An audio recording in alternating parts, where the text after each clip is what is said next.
Hello there, and welcome back to the Samsara III project. It's been a while. It's great to have you here. Before we start, I do have to bring up something. As of recording this, we are at 76 subscribers, which is over 3/4 of the way to 100 subscribers. Because math. Alright, that's it. Let's get on to the pseudoscience. Starting off, we're not talking about the moon of Samsara III itself, but rather the solar system it's housed in. The Samsara star system has 3 planets, 0 of which are habitable, 1 of which is a gas giant, and, it's got 1 star. That star being a K-type main sequence star with a diameter of a little over 900,000 kilometers. Its habitable zone is from 0.4 to 1.2 AU. AU standing for astronomical unit, which is the unit of measurement, which is the approximate distance from Earth to the Sun.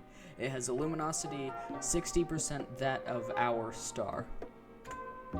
Samsara 1 and Samsara 2 are fairly unassuming looking planets. Samsara 1 looks very similar to our own solar system's Venus, and Samsara 2 looks like an oversized version of Earth's moon. Samsara 1 has a very dense atmosphere made of mainly hydrogen sulfide and hydrogen, while Samsara 2 has no atmosphere to speak of. Now to Samsara 3. The planet, not the moon. It's an ice giant similar to Uranus or Neptune. It's around 50,000 kilometers in diameter and has slightly weaker gravity than Earth. The density of its atmosphere, however, is extremely high compared to that of Earth, because it's all atmosphere. Finally, we have the moon of Samsara 3 itself.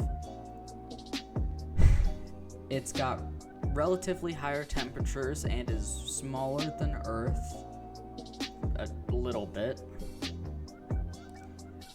It has a higher concentration of oxygen in the atmosphere than Earth and has a lot of radon, which is radioactive.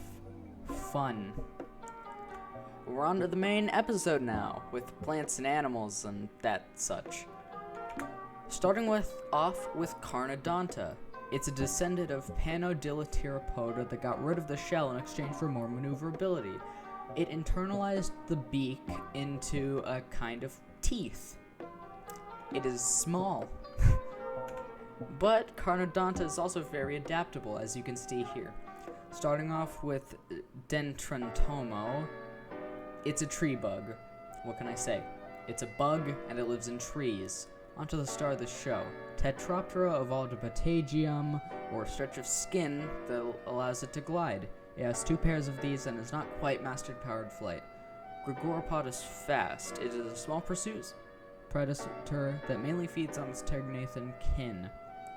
Plocomystoma has tentacles for a mouth, which it uses to strip the waxy outer coating off of some species of pseudoplants. This guy can fly.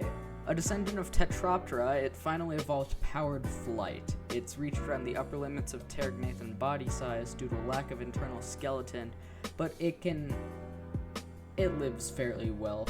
It's, at this time, the only true flying animal, so fairly easy to find mates and food. It's a tree! Not really though, as it has no external support like the bark of Earth's trees, but rather as a spine-like internal column. Coincidentally, the only nutritious part of the plant is said internal column, which is fairly hard to get to, so they actually don't get eaten all that often, despite being fairly prevalent. Dermatophytae is Samsara III's first pseudoplant parasite. Sorry, it's late. I'm tired. It lives on the outer shells and skin of animals, pseudoplants, and basically anything else it can stick to. It has a covering of radiosynthetic hairs, whose bright colors allow it to draw in creatures to eat it, spreading its seeds or gametes or whatever equivalent of sexual cells it has. This episode's first Protarchogenian, Therizinochirus, is an herbivore that uses long curved arms of its ancestors to pick dermatophytes off of whatever they're sticking to and eat them. I don't know, it's pretty tall. It's got scythe hands. It's cool. Barognatha is a heavy-set browser, hence the name Heavy Jaw, and it eats low-lying pseudoplants. It's fairly unspecialized, being able to eat almost anything.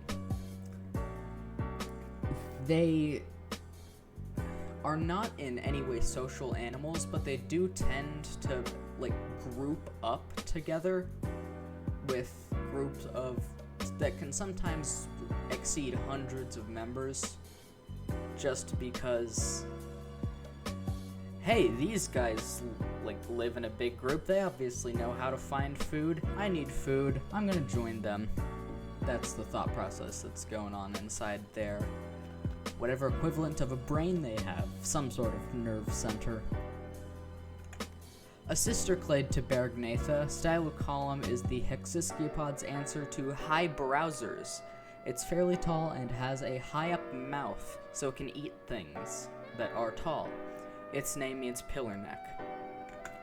Now on to the generic YouTuber outro stuff. Okay, don't get me wrong, I like doing the Samsara III project, but at this point I can't do what I want to do with it. So to prevent you from having to see my crappy Microsoft Paint art, I will be stopping production on the Samsara III project for now.